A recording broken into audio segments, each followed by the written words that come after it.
Hey guys, welcome back to my channel, a little bit of everything with Erin.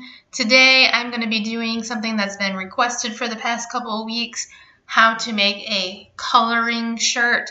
I guess people are using these for like birthday parties and stuff, so it's actually really quick and easy, and I wanted to get that done for you today. I'm going to start off with a coloring page of whatever image that you're trying to work with. My daughter likes this foxy thing. I'm not really sure.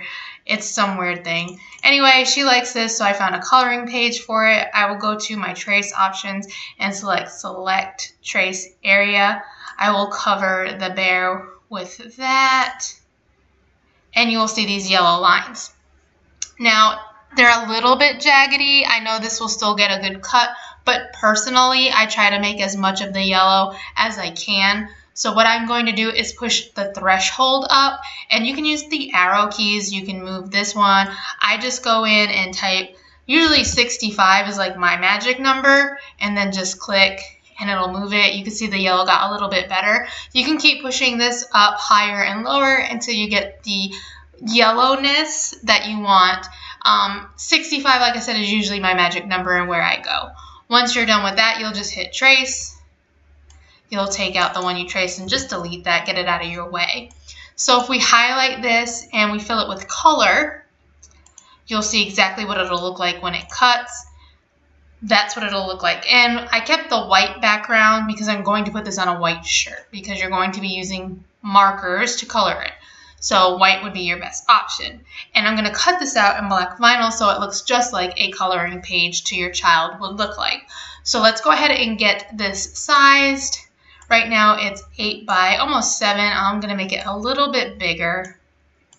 And remember, when you're cutting with HTV, you want to flip your image, or as they call it, mirror your image, so that when it cuts, it does cut out the right way because you're putting the HTV on your mat upside down.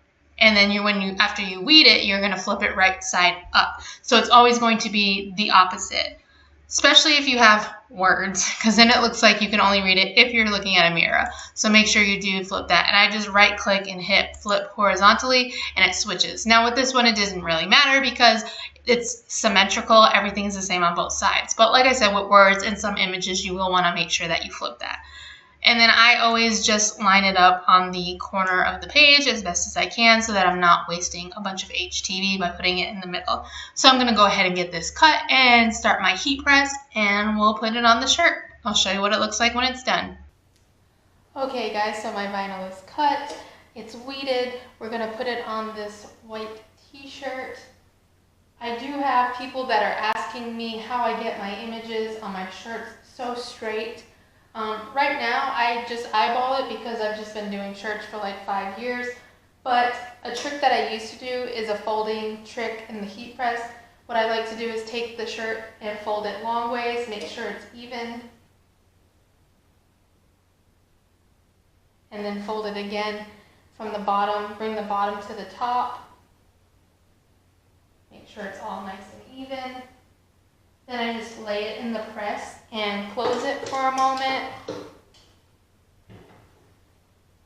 Then when you take it out and you unfold it, you have a nice cross across it. I don't know if it's showing up there, but you just use that middle spot between where the two meet as your center point.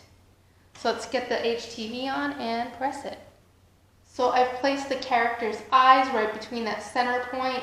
I did have a little bit of an off spot right here. I should have moved my vinyl a little bit over to the other side. I try not to waste vinyl, and I used a big piece that I thought would fit. Or I could have made the image a little smaller, but I'm just making this for you guys, so it's all good. I'm going to go ahead and place her in the heat press here. Then we're going to shut it and press this for 20 seconds.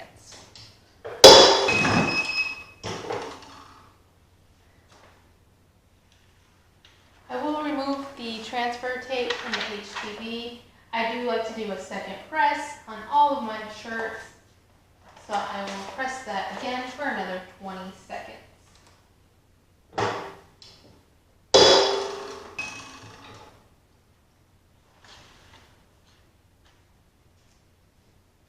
Now she can just take some markers and color in that shirt and have her own coloring shirt. If you buy the washable ones, you can throw this in the wash and let them color it again, over and over again. You can use permanent ones. You can get some puffy paint and use puffy paint. If you do the paint, make sure you put a piece of cardboard in between the shirt so that it doesn't leak through to the back side. Anyway, guys, I hope that helps and it answers some of your questions. If you have any questions, you can leave a comment down below. I do try to answer those rather quickly. If you enjoyed this video, make sure you give it a thumbs up. I do appreciate it. If you haven't already, make sure you subscribe. And if you hit the bell, you'll get notifications anytime I upload new videos. Until next time, guys, happy crafting!